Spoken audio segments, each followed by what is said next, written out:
Marie, tu peux dire quelque chose pour la journée de la femme internationale? T'as envie de dire quelque chose? Rien. Tout Pourquoi? ça, c'est pour... c'est de la pacotille, ça, c'est dérisoire.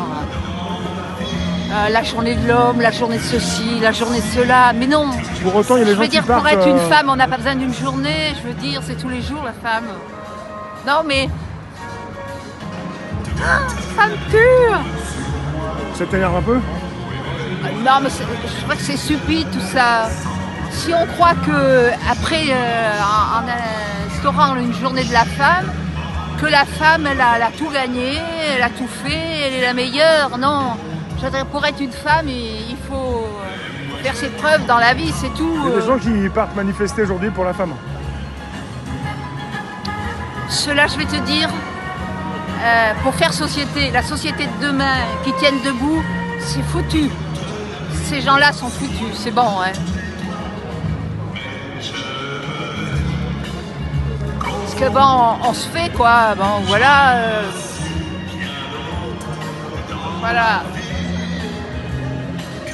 Mais non, mais notre Pierre, je l'aime bien, on a fait des manifs ensemble et tout, c'est sûr. Mais je crois que il est trop excessif.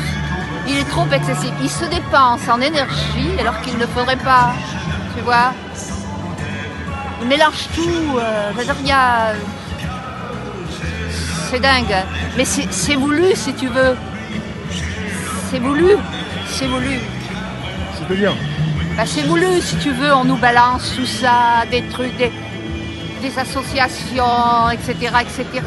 Et les médias sont là pour faire le reste, tu vois.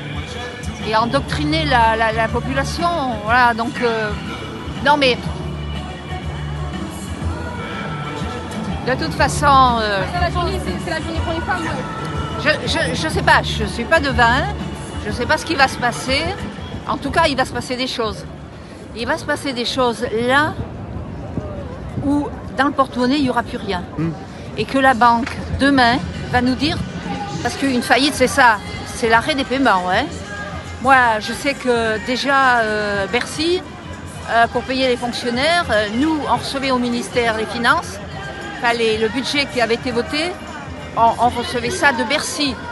Et parfois, et surtout dans les administrations, le peuple était payé, les fonctionnaires étaient payés en premier. Mais ce qui n'était pas payé, c'était les budgets votés pour l'État. Et il arrivait parfois où on recevait ça le 9 du mois, et parfois, le 9 du mois, on n'avait pas reçu le pognon parce que Bercy n'avait pas débloqué, parce que Bercy n'avait pas eu l'accord des financiers. Voilà. Mais les financiers vont nous prêter de l'argent et je ne sais pas. Mais à quel taux? Parce que déjà avec le 2% là, ça coince. Et les 800 millions qu'il manque pour faire tourner la France, non, mais c'est là qu'il faut se concentrer. Là, on va bien rire. Tu vois? Et là, ça risque peut-être de mal se passer.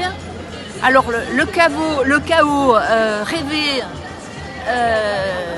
de nos illettrés, de nos dirigeants, je sais pas. De toute façon, ils vont trouver de l'argent dans la poche des Français. Il y a une réserve financière chez les épargnants, de près ou de loin, avec des titres, des parts de marché dans des sociétés. Et là, ils n'hésiteront pas de plonger. C'est très vite fait. Tu sais, une simple écriture, moi je l'ai vu, une simple écriture, tu fais des miracles.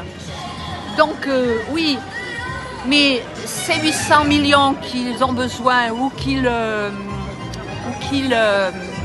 comment dirais-je, qu'ils ont besoin, mais ça sera plus.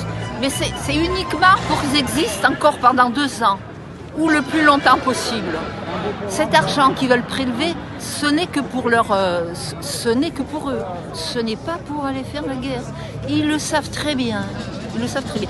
De toute façon, nos militaires et les généraux, regarde, je ne sais pas si t'as écouté, j'ai écouté le général des armées dans son bureau là, à Ballard. Il a dit, enfin il est resté dans le vide et il a dit qu'effectivement, oui, effectivement, l'armée était là pour régler les problèmes en cas de besoin et que l'armée obéissait à sa nation et aux ordres. Mais il n'était pas très chaud. Et puis de toute façon, je ne sais même pas si... le frère de Philippe de Villiers, il avait dit une chose quand il est parti.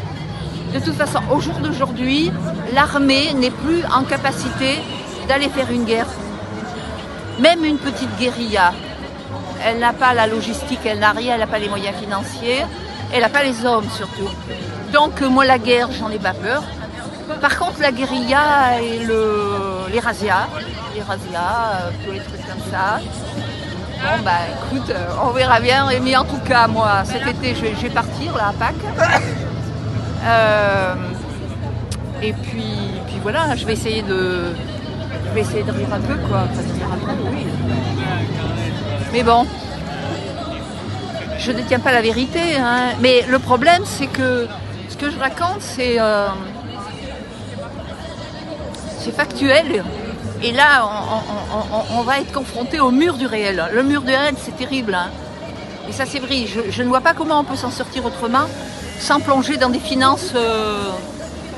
Parce que là, on vivait sur des emprunts, on vivait sur du quantitative easing. Le quantitative easing, c'est-à-dire c'était la planche à billets. Voilà quoi. Merci Marie. Non mais pourquoi tu m'as filmé ?